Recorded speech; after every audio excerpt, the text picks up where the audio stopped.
Alright guys, I've had a lot of hits on some of my duck call shorts. So today I'm going to go through the whole process of making a duck call. May do it in 2 or 3 videos just to cut down on the time a little bit.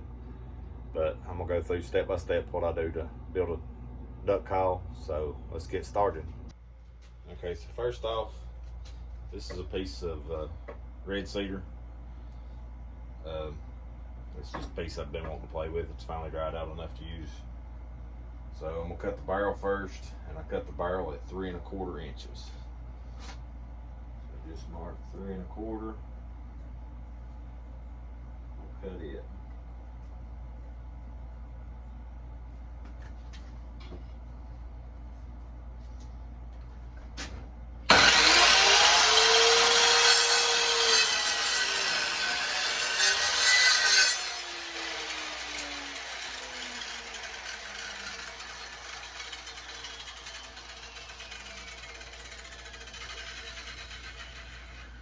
Now for the insert, I cut it 4 3/4.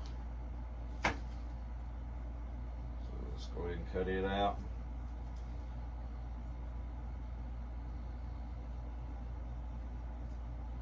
Four 3/4.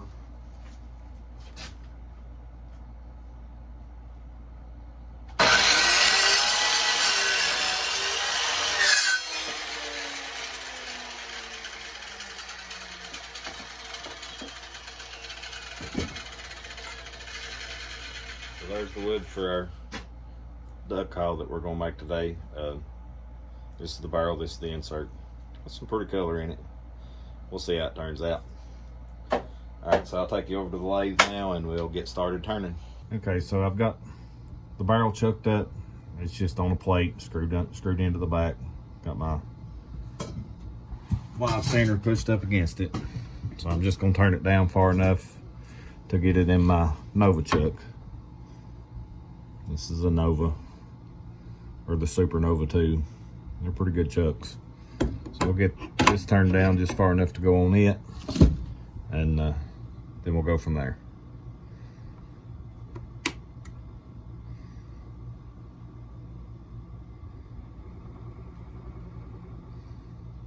Never turned any live edge stuff before, so I don't know how this is going to go. We'll see.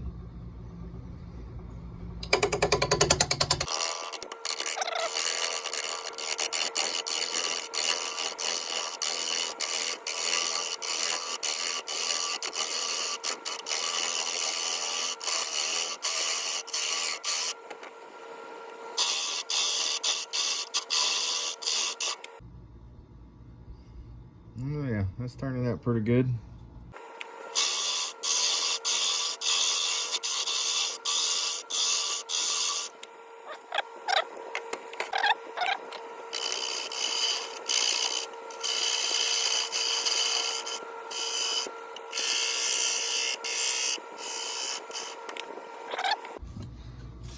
Let's see. Just about 2 inches.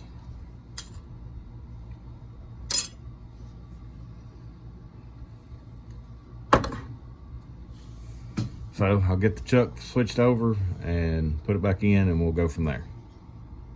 All right, so I got it chuck back up in my Supernova Nova 2.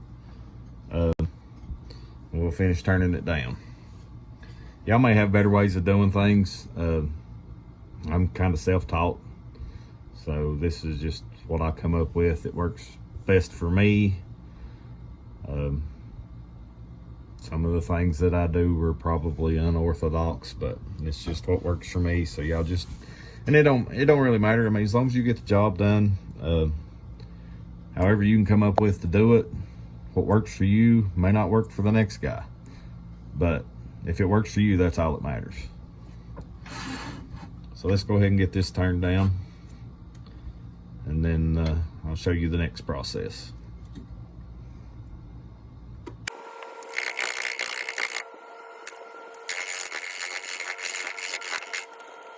Stay up as close to your workpiece as possible, otherwise it'll catch your knife and throw it up. I'm trying to get this knot down right now, and never try to take too big of a bite. you try to take too big of a bite and it causes all kinds of issues. So just take your time, take small cuts.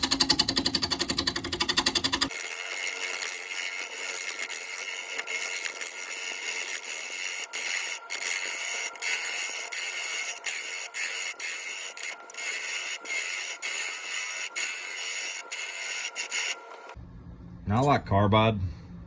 A lot of the people you see use knives like these. They work great for me for taking something down like that that's really rough. But if I can use carbide all the time, that's what I'm going to use. Just a preference.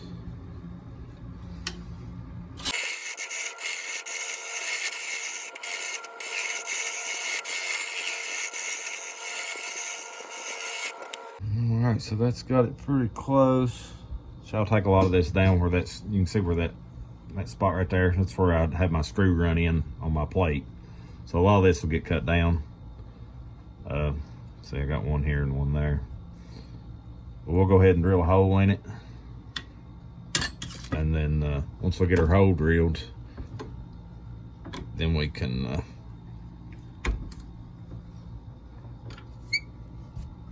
chuck it up in the mandrel and start turning it down.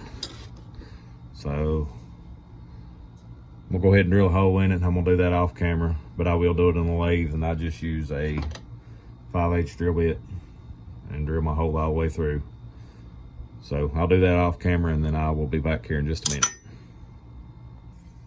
Okay, so I've got my hole drilled all the way through. Just drilled it with a 5/8 drill bit with a tailstock. Actually drilled really good. My entire shop smells like cedar now, which is not a bad thing. So this is an ER32 collet that, or ER32 collet holder bolted up on the lathe. So I've got it tight, and then you've got these collets. You can get all different sizes. This one's a 5/8, and they just pop in right like that. They're not super expensive. The mandrel, this is a 5/8 mandrel that I believe I got from Brookside Game Calls. They say, I think they just sell a 5/8 and a 1/2 inch. There's some other companies that sell other sizes, but for what I do, 5/8 and 1/2 inch is most of the ones that I use. I hardly ever use anything different. So you just chuck it up. It comes with, if I can find it, an ER32 collet wrench. So tighten it up. And then, let's see, which side do we want? This end's got some more purple in it. So I think I'm gonna do it for my mouthpiece. I'd like to try to keep some of that. And we'll do this for our other end that gets the band on it. So just run it up on your mandrel. And I don't think I mentioned it, but it's got a Allen-headed bolt in the end of it. So we'll just snug that down. That keeps it from spinning. So let me grab a band. Yeah, there's one. We want to do aluminum, or do we want to do gold?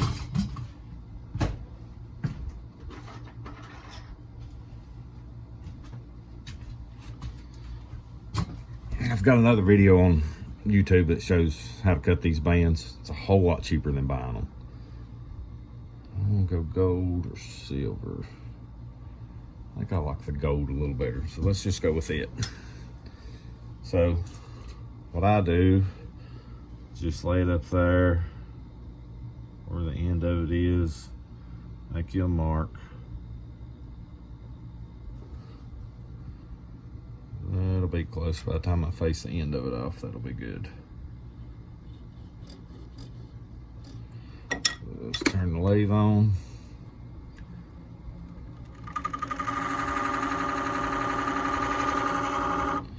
Got us a good dark line there. And now we'll slide in a little closer. I'm just gonna start taking it down. You do get a little bit of vibration doing it this way, but I just like, there's some of the mandrels that you can use that you run your tailstock up into the end of it, but that kind of constrains me. I don't like those as well, because this way I can get all the way to the end, no issues, nothing in my way. So this is just a preference of mine.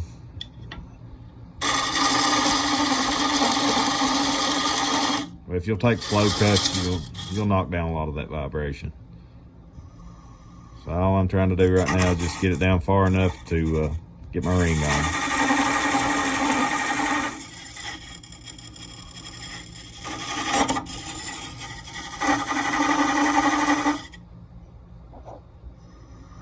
Just testing as I go, just taking a little bit at a time.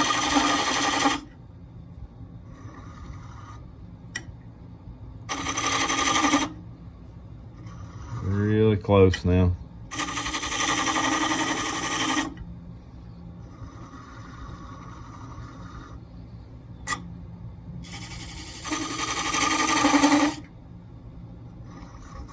All right, let's see where that's at.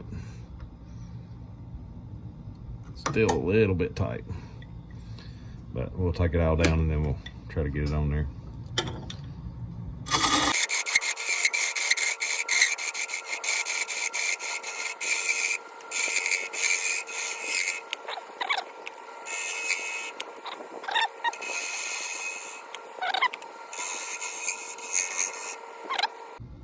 Oh yeah, that's nice.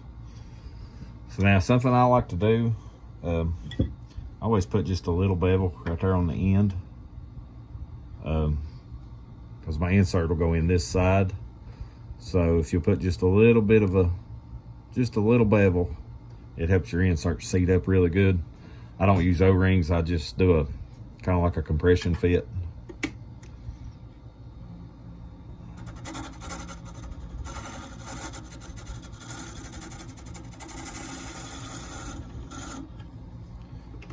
Don't want much, just a little bit.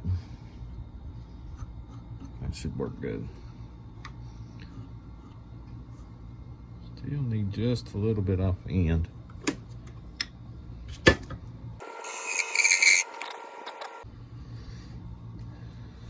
All right, now I'm just gonna take, well, let me flip it around first. So let's flip it around here.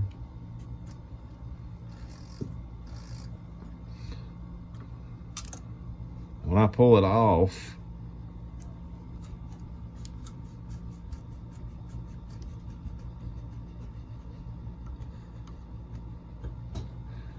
I have learned that if you'll keep, like this, I know this knot was at my top, so I'm gonna flip it completely over, and it seems to run a little truer if I do that.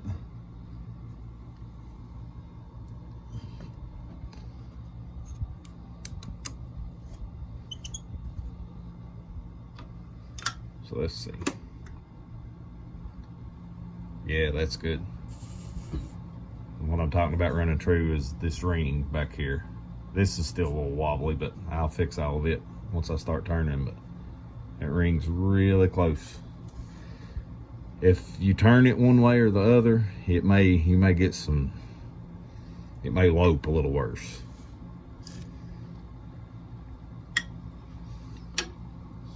So I'm gonna turn down to my ring, just a step here.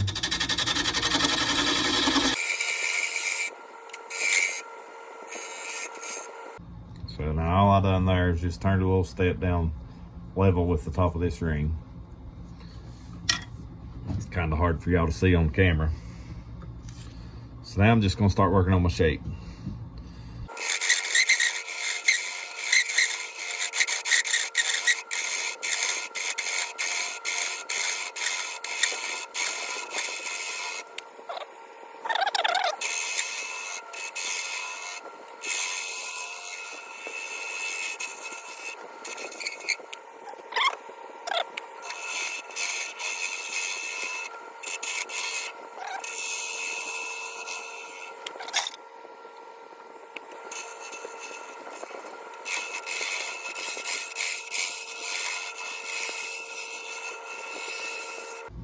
I'm just trying to get a nice bubble there. You can make them however you want to. This is just a preference of mine.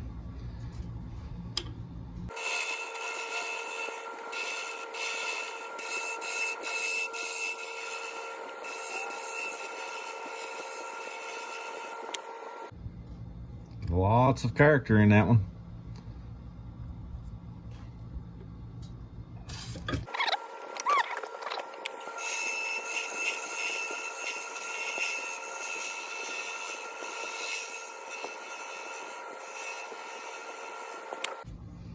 Yeah, I like that. All right, so there's that part. I'm gonna cut some grooves in here for my glue. So I use a triangle carbide.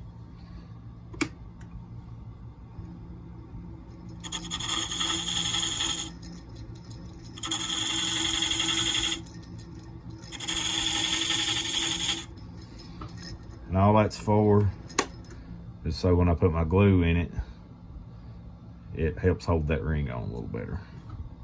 I'm gonna cut a little lanyard groove.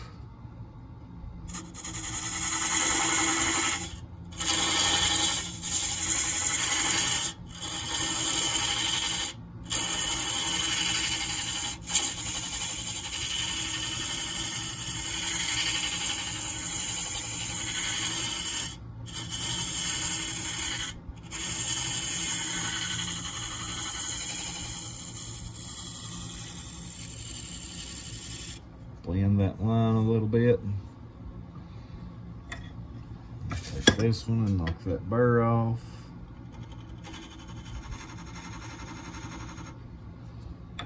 And you can also use this little triangle.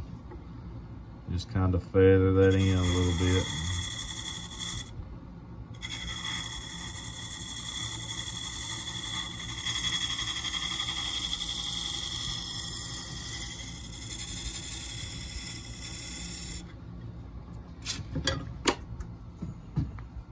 All right, so there's the turning on the barrel. Pull it off, give y'all a good look at it, and then we'll sand it.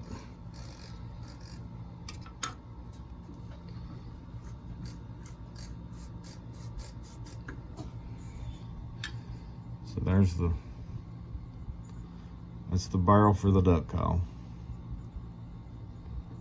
All kinds of purple and stuff in it.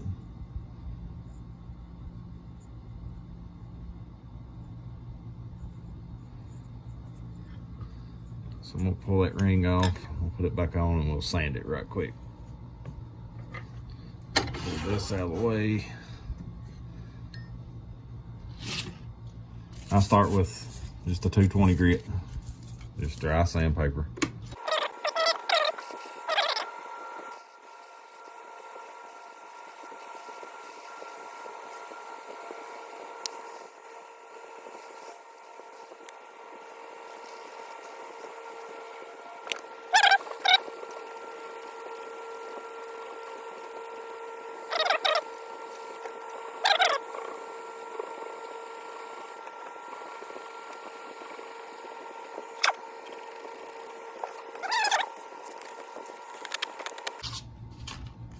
So just 400 grit now, and I go up to 600, but you can take it as far as you want to.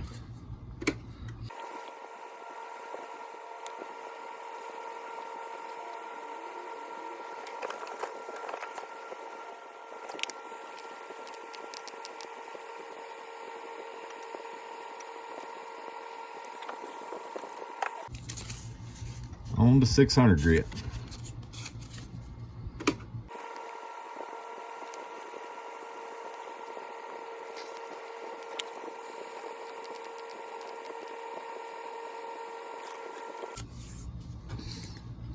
Then I take just a handful of the shavings that we just cut off.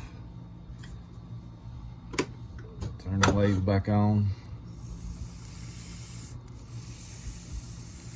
Let it pull all the dust off of it.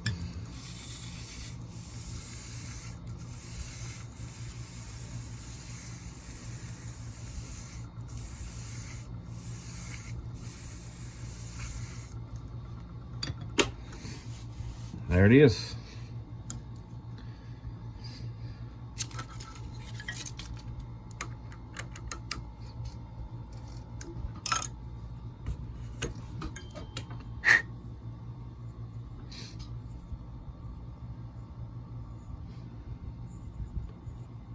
Give you a good look at all the colors and stuff in it. Turned out really good. And there'll be the ring on it. But with that, I think I'm gonna cut this video here. I'm gonna try to post the video on the barrel and the insert probably the same day. That way y'all can go ahead and watch both of them. But we'll cut the barrel video here, and thank y'all for watching. Tune into the insert video, and then we'll probably do a separate video just tuning and cutting out. Here's another one that I've been working on. This is the insert, and I'll do a separate video just on cutting and then putting in your reed and the cork and all of that. So, and then fitting them together and working all of it out. As you can see, this one's not finished either. But thank y'all for watching. Stay tuned. We'll post the next one with this video so y'all can watch both of them. All right, y'all take care.